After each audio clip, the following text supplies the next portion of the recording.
My posse's on Broadway.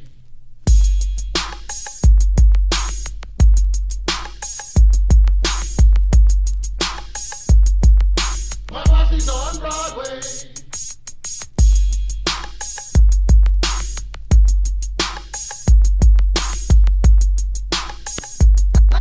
My posse's on Broadway. Calling up the posse, cruising in his bin. Calling up the posse, posse's getting bigger. Calling up the posse, girls was on my dip.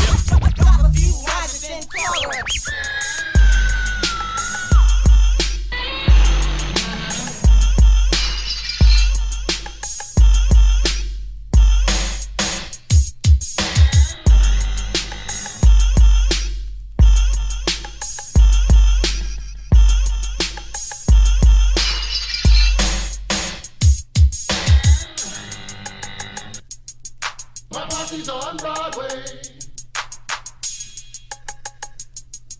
My posse's on Broadway. Get into that, can you tell me who Alvin, David, Glenn, and Yogi was and what they meant to this neighborhood during that time?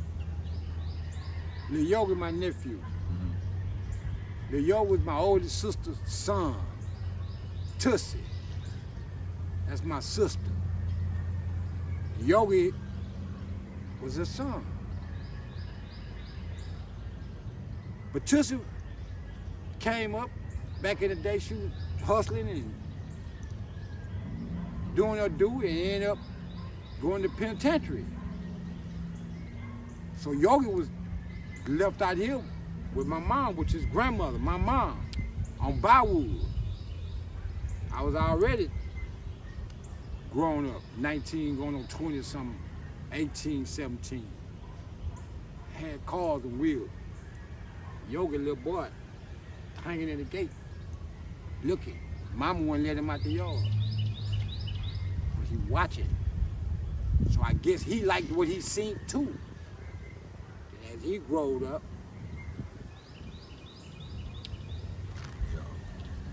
he got in the game. Yeah. Then Alvin popped up over here on Touchdown. David Glenn and Yogi were best friends. David Glenn grandma right here on South Hall. So they were hanging together. And I know you said, a while ago that the car stealing in Rosewood was that's like generational thing. But what made them so, I guess, more infamous and with their era and what they were doing? Different generation. Yeah. See, that's why if I say I'm OG, I can say I'm a triple OG or something. It take 10 years to make a decade. I done been through about 3 of them, seen different generations grow up. When I came up, Yogi and them were little boys. The next thing you know, they didn't come up. 10 years in past. Now they grown, they doing this. Now they children grown doing it. I done been through 3, 4 decades out here. You seen them come and go. David Glenn not with us no more. We can still be. Yogi and got assassinated by HPD. Can you tell me the situation with that, with Yogi and David Glenn? How did David Glenn end up in jail and how did Yogi end up passing away? Man, it's deep. But I tell you, Lil, a lot of time God took me away from horrific situations like that. But I'm still a part of it. But I wasn't built to do some of the things that was going on.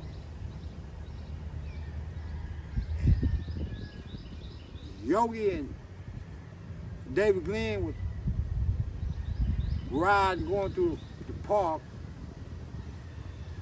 and his alarm was messed up on the car. And it was chirped by itself, chirp, chirp, chirp, and the car filed dead. They got chirped the alarm, cranked the car back up and all that. So they kind of made a line in they kind of made the cars back up for the car stalling. So the guys at the park started hollering about, you old Rosewood niggas, and the wheels y'all got cost more than the car, get that regular ass car out of here, and all that. Yogi had a black Cutlass station wagon, black tinted windows, swinging the bowl, fifth. That's the car that was doing the problem. Mm-hmm. David Glenn ain't the type of man to take no bullshit, no disrespect. That's what's in his heart. And them niggas went to talking noise and talking about, nigga, we'll take the car. That was the wrong word to say. The dude's already like a stick of dynamite. Mm-hmm. Nigga, you gonna take what? Pulled the cannon out and say, take this, and went to shoot. And then the crowd of people hit the dude that said all It that. accidentally hit. It was an accident. Oh, it was an accident. He ain't. He just so used to that lifestyle of living, and just that day, tragic. The little boy get killed. Bullet that went way over there and hit him in the eye. Yeah. Damn. Can you speak up on what happened to Yogi? Well, Yogi, it was this guy named Haji. Haji was hanging out with Yogi and Kyrie. So I had got in trouble in Bryan College Station trying to help Lil Alvin get out of jail. He got a girl, R.I.P. to her, she passed Mona Lisa. So we all went to Bryan to try to build revenue to get Alvin out. But make a long story short, I ended up getting in trouble.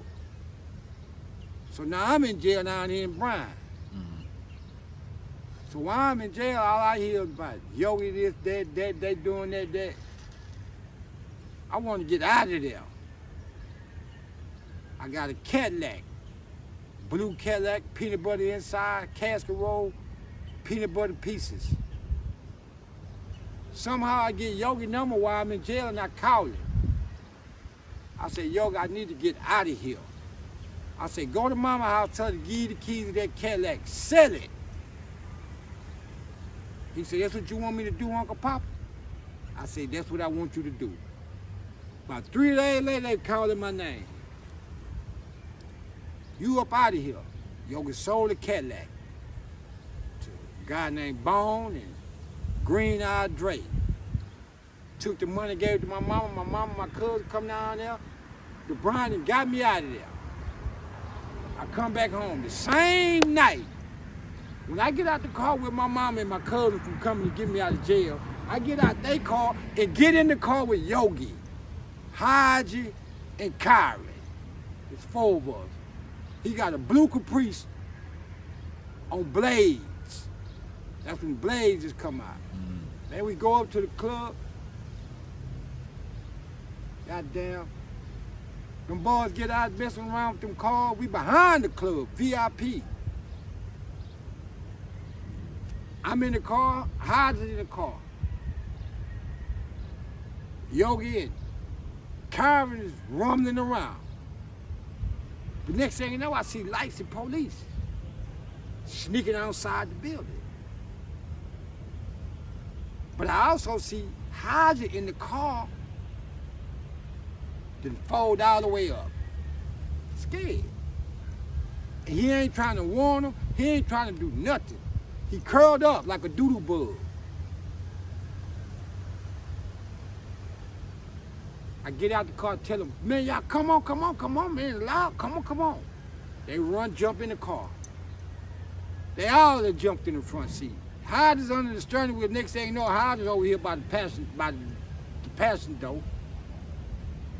Somehow Kyrie in the middle and Yogi under the wheel. I'm in the back by myself. Now the law's closing in. I didn't just come home. I went home an hour. I say, man, one thing you do not stop this vehicle. You better get me out of here. When they take off the law, beat the car and all kind of stuff, man, through the grace of God, they get me out of there. Get us out of there. We make it home. I tell him, I say, Yogi, I say, Hyde, just fold up, man. You won't listen. The next day at the car wash, I know what I see. I don't like him hanging with my nephew like that. And you ain't gonna do your part. So I pick a wrestle with him at the car wash, slam him on the ground. Yogi starts, stop that up. I'm like, Yogi, man, that nigga, man, he won't listen. So now he ain't coming around me, right, because of him. But then now, I'm not in the car. Kyron, Yogi, Haji. Get in the world again. Guess what happened? Haji took off and left them in Yogi car. So whatever they were doing when they came back to run back to the car to leave, the whole car gone. This nigga so scared he took off and left them. But I told him before that happened what kind of guy this was. So now Yogi take off running, he run this way, Kyron run that way. Next thing you know, bye y'all. The loud man then gun him down like a dog. Say he launched at him with a screwdriver. He run through this side of the hotel door and run through the highway, and we coming out that side of the hotel door, the loud man coming in. So I guess they spooked each other. He shoot him. Say he killed him on element of surprise. Left him there dead. Hide it. Then flee the scene. He gone. The laws and catch Kyron. He in trouble in jail. Yogi on the ground dead. I'm at home looking at the news, crying, phones ringing.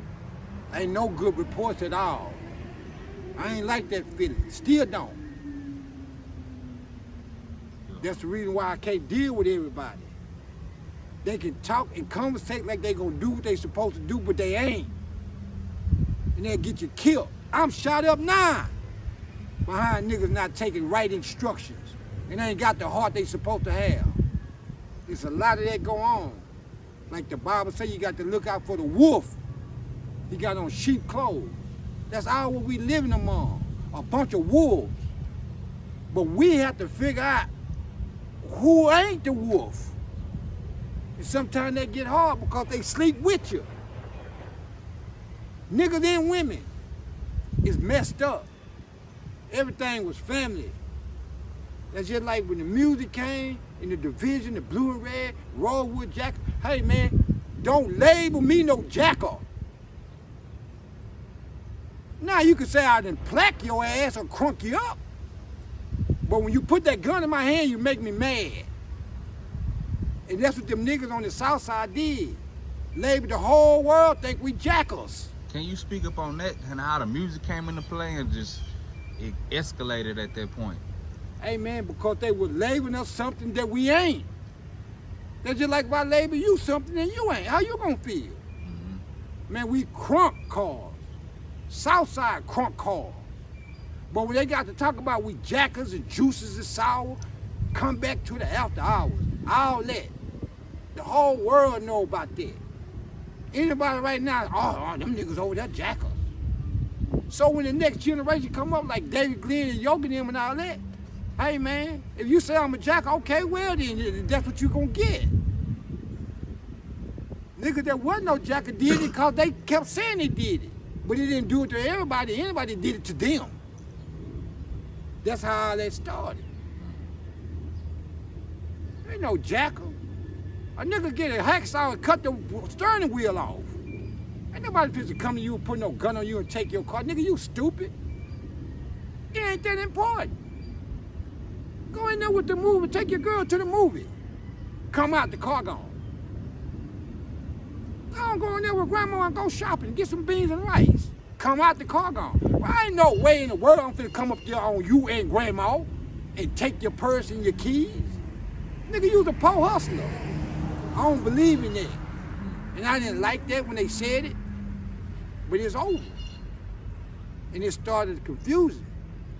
And Screw let those guys speak as they wanted to speak.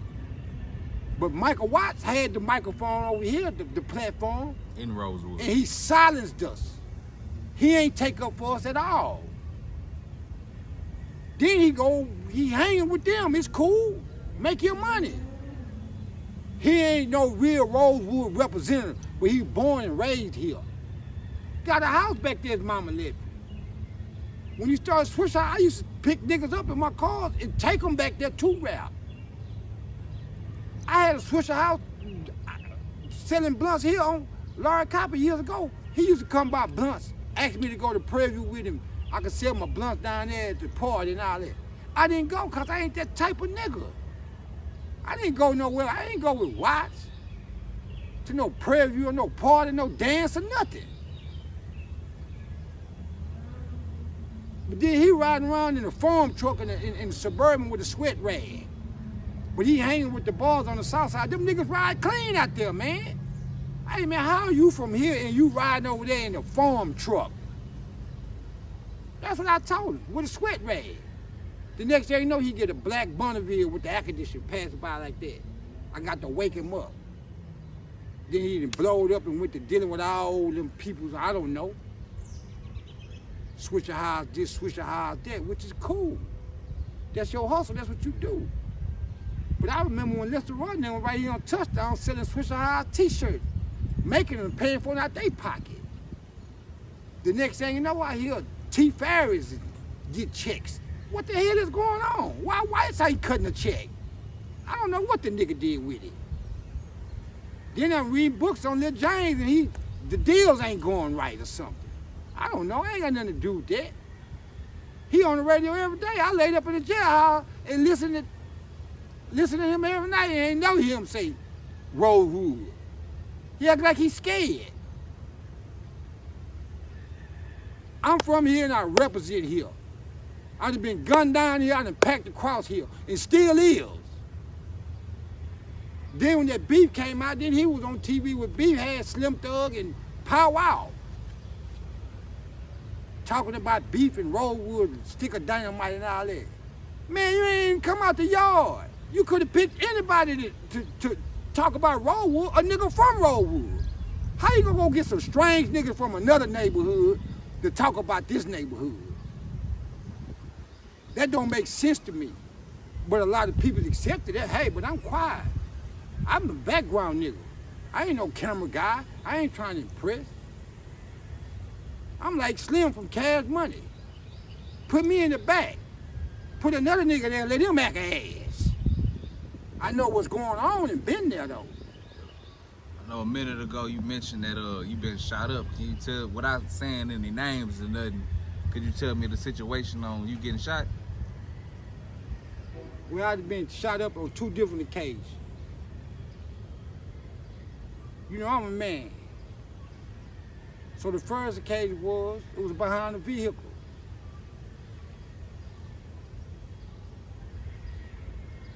But a nigga that's people from this neighborhood infiltrated. Took the enemy everywhere I was, took him, told him who I am. But then the next day after they see me again, I don't run or nothing. It's 3 of them. I face you like a man. They got a shotgun and a pistol. All I got on is some slippers and sleeping, some boxers. I done parked my car down the street and I walked down the street to see if my car's still there. But when I'm down the street, that black mountaineer hit the corner. But when it hit the corner, I see a face that I know. I'm like, that's so-and-so. So it ain't no big deal. But when the vehicle stopped, they all jump out with weapons. There's one guy got the shotgun telling me to get in, get in. I'm like, man, get in for what? Blow your brains out, get in, get in. Boom, shoot the gun. The bullet ricocheted from the concrete, hit me in the leg. Bam, I'm bleeding like a hog. I'm like, damn, man, you just shot me. The next time it's gonna be your head, get in. All right, I get in. I don't want it to be that. I get in. The dude face who I know, study in the vehicle, Chappi, you there, create friction. The guy in the back seat with the shotgun, study like, who is this nigga? He like, man, this so-and-so, yeah. Nigga mouth like a leaker faucet. So they take me on the freeway. I'm like, man, these niggas going too far. I said, hey, man, whatever you want to know, I'm going to let you know. Where your car at, man, just turn this vehicle right here around. Go back that way. So we end up back off Wayside. I said, man, all this clowning, what you doing, what you looking for, man. All right, there it go right there, man. But before I said, just promise me one thing. If I show you what you looking for, man, just promise me you won't shoot me no more. The nigga said, okay, I promise. I said, all right, turn right here, turn right there. I said, now look over there. That's what you want? The nigga looked. Then the other nigga that was sitting behind me had the pistol. He had the shotgun up. Then he told the other nigga, shoot it. Pow! I said, man, I thought you said you wasn't gonna shoot me no more. Then he grabbed me, tried to keep me in the vehicle. I yanked away, jumped out, and bailed out on feet. Running with slug in me. Go to the man's house, the man called him that. Now the loud come to asking me who did it. I ain't gonna tell him who did it. I'm like, I don't know. You know. The loud's mad at me. Cause I won't say it. And right now today, I still ain't say it. Because of my mama. I was mad. But my mama say, son, let me tell you something. She say, God let you live. Now what make you think you could play God and go take somebody's life? He didn't take yours. So why you want to go and take theirs? And then what about if you shoot an old lady or a little kid that ain't got nothing to do with it? Let it go, son. I said, yes, ma'am. I went on by my life. I let it go. It ain't that I'm no punk or no sucker or weak at all. But that's my mama. And she sat there and listened and listened. Listen at me plot. But then once I got ready to orchestrate the plot, she said, let me talk to you.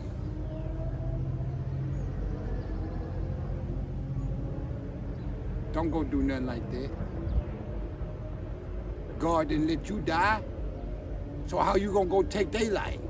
I let it all go. I didn't run, I ain't hide, still not. I ain't did nothing. But what I supposed to do? If I was wrong, yes, I admit I was wrong. Yes, I admit to you that I was wrong. Okay, there go your stuff. All right, it's three of y'all. You got a shotgun and a pistol. Why you didn't whoop me? Why you didn't beat me up? Why you didn't act like the neighborhood where you were raised? We raised fighting. Why you gotta shoot? And you got a multitude of niggas against one. I won right there. Three of y'all with a pistol and a shotgun on one nigga that's unarmed. You's a coward, whoever you may be. So I'm done. I'm done. So then it happened again. Me being courteous, this guy in his neighborhood, he went for a car with some swingers on it. I'm in my house, sleep, minding my own business, me and my little stepson. This nigga come in the yard with loud music, doing donuts in the front yard, begging me, please help me get these wheels off. Because they know I know what to do. All right, I'll help you. He ain't got no money, he ain't got nothing. I helped him from my heart. Get in my car, go way to Acres home, get 4 tires to put on the car and all that. All I'm gonna get is the shell. I didn't steal it. I don't even know where it come from. It ain't. I'm just helping. That's what I'm tuning on to do. So next thing you know, a brown car pull up. I go out there. The nigga asks a silly ass question, talking about, do I have a light? I'm like, nah, I ain't got no light. Who are y'all? And he like, man, if you don't mind, can you just step back a little bit? I step back a little bit. He rubbernecking, looking all in the yard. He's like, man, that's the 90 lac right there. He reached in the back seat, pull out a cannon. Boom! Go to shoot. Hit my little stepson in the leg, which I didn't know then. He run that way, I run that way. Damn, we under fire. Make a long story short, about 3 days later, I'm riding. I got a Bonneville, suicide door, bunch of music. I'm at the red light right here on Lockwood and Weaver. Somebody called me, tell me to come pick them up. They called me about 3 times. But the spirit told me, don't go. The 3rd time, I went. They said, I'm in Mike pissed out, come get me. I'm like, okay. I goes up there. For some reason, I'm sitting at the red light. I'm like, why is they standing right there? But late at night, I usually run that red light because ain't no car. But for some reason, I'm going with the spirit. I sit there at that light. Something told me don't run it. And I'm sitting there playing with the radio, and I'm looking at her in this strange place. Next thing you know, all the windows just start dropping out the car. Boom, boom, boom, boom, boom, boom, boom, boom, boom. Bing, clink, clink, clink, clink. Boom, boom, boom, bang, bang. Like, goddamn, clean. I say, man, I better get the hell out of here. I turn and take off. Boom, boom, boom, boom, boom. They steady shoot. The bullet that went through the car, bam. Then hit me in the side. Oh, Lord, I'm hit again. Take off. Go to my sister's house. I'm out of there. Only thing I can remember me saying on that floor at my sister's house was, Lord, Lord, do not let me die. Please, Lord, let me be in my daughter's life. I don't know her. Don't let me die now. They take me to the hospital can't do nothing. Next thing you know, they didn't flow in the helicopter came, they didn't flew me over here. I'm hanging on the thread. We'll pray again. Don't let me die. The man came in there, had a test, grape juice test, say all my intestines tore up, everything gone, the pancreas and everything that been destroyed by gunfire. I might have to have a bag and this and that, that and that. I talked to the Lord again. I said, Lord, I don't want no bag.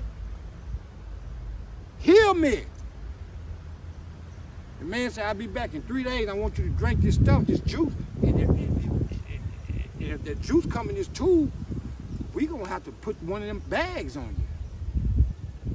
When that man left, I prayed to God, told the Lord, hey, I don't want that, Lord. That man came back in 3 days, told me to drink the juice, and I drank the juice, it was nothing in the tube.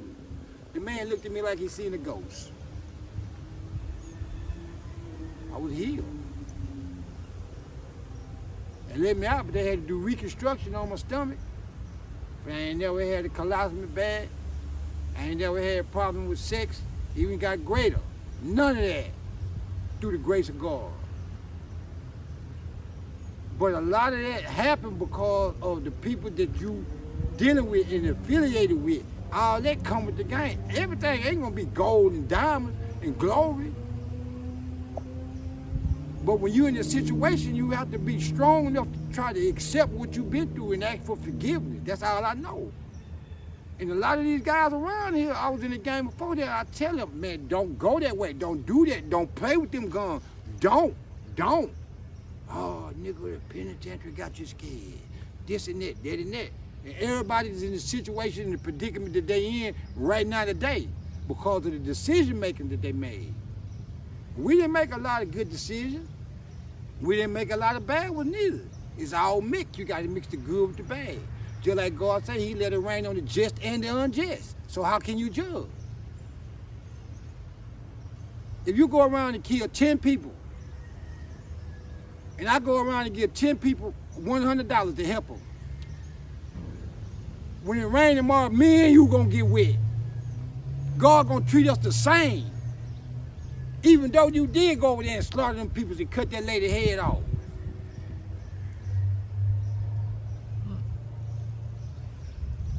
So that's the way I'm trying to be. You got to learn how to forgive, you got to learn how to let go.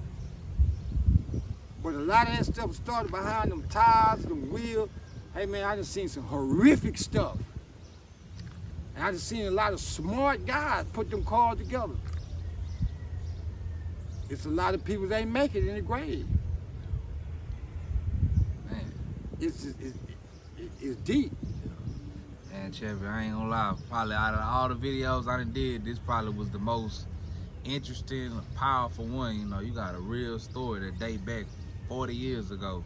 And it's the truth. That's the reason why it's called Rosewood Speak, the truest story ever told. Yeah.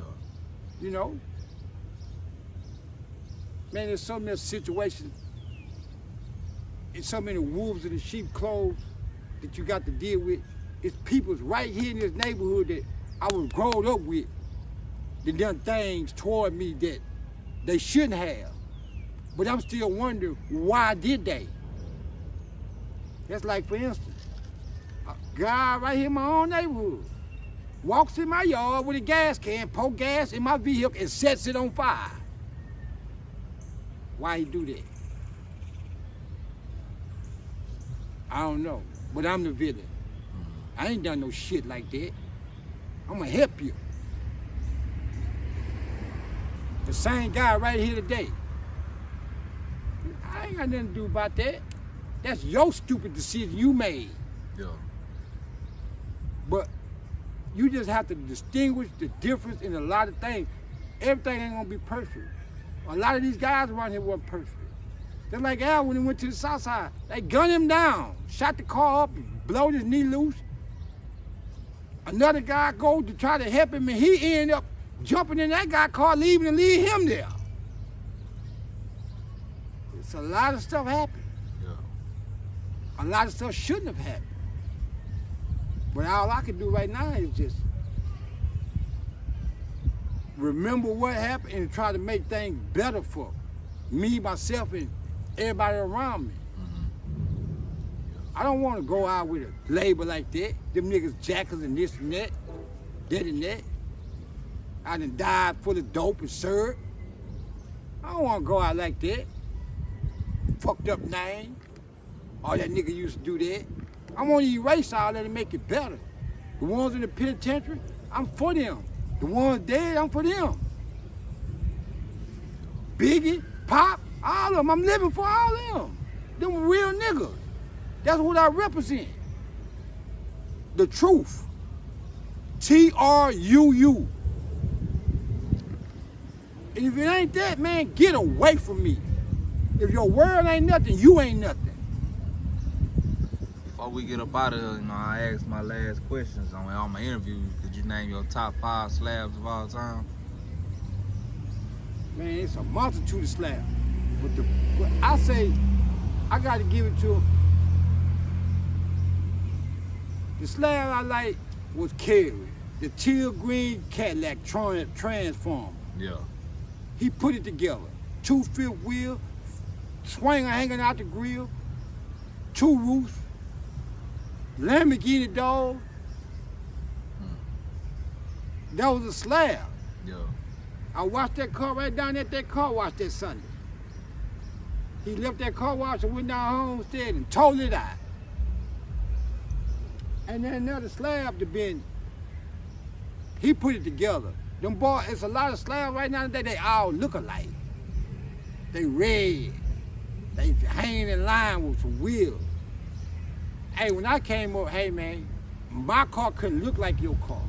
My Monte Carlo, I had a white with red, gold, silver flakes, diamond tuck and roll, Ricky Ricaro with a V Hollywood, teardropping tunnels, elbows and voles, dual out the back, with a picture of my car painted on the back, with a snap top.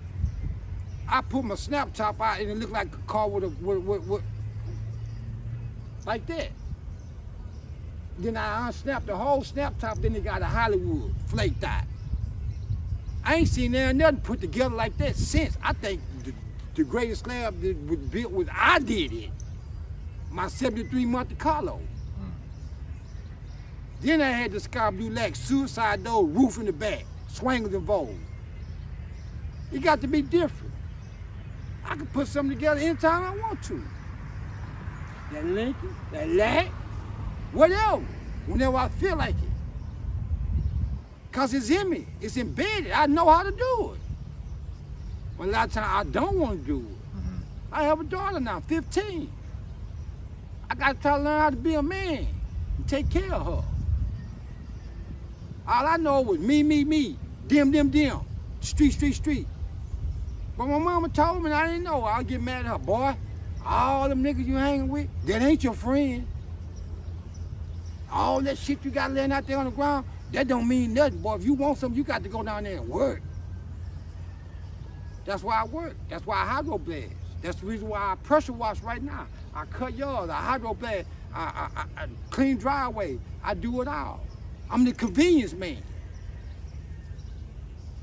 I pick up your dead dog, I take out your trash. I don't want no felony. So that's how it's flipped. I can put a slab together. Then what? I'm gonna be in a whole nother league. I'm gonna have to blast one of these youngsters because they ain't got no respect.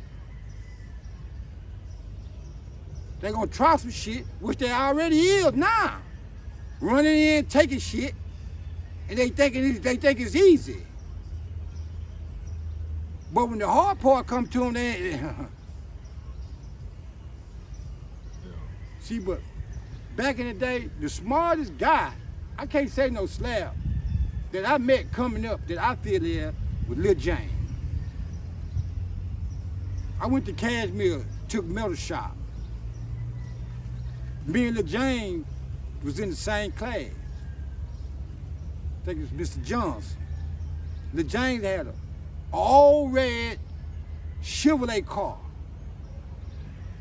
The whole floorboard in the car was rusted out.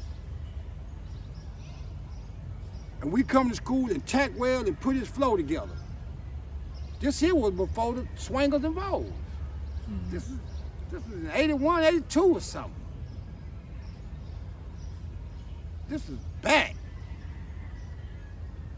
And I liked it when he bring his car in that shop, in that class, and we fixed his flow.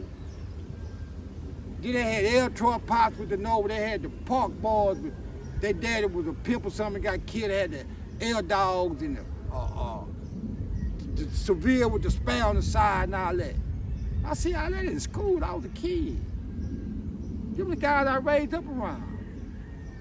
But then the James just used his head for some kind of way.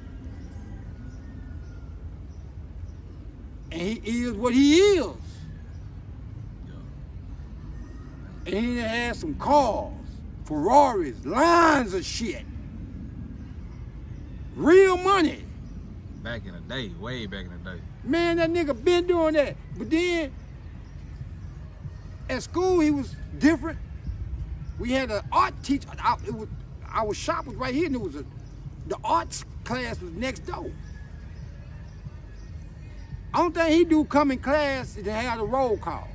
His last name was Smith, my last name was Smith. They called him.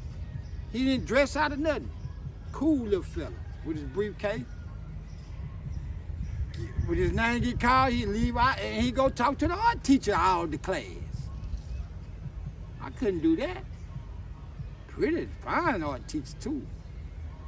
But then only time he was in class is when he worked on his car. And I was glad when they opened that door and he bring that car in there. Because that was the love, that was the joy in my heart. And then after that, I can't speak on what he had in Slab now that I don't know if the nigga, I don't think he no elbow guy, but he did, he Mr. Representative. Yeah. Who ain't and fell off. Yeah. Man, you got any shout outs before you get up out of here? Well, I just want to give a shout out to the world, Yeah. to the people.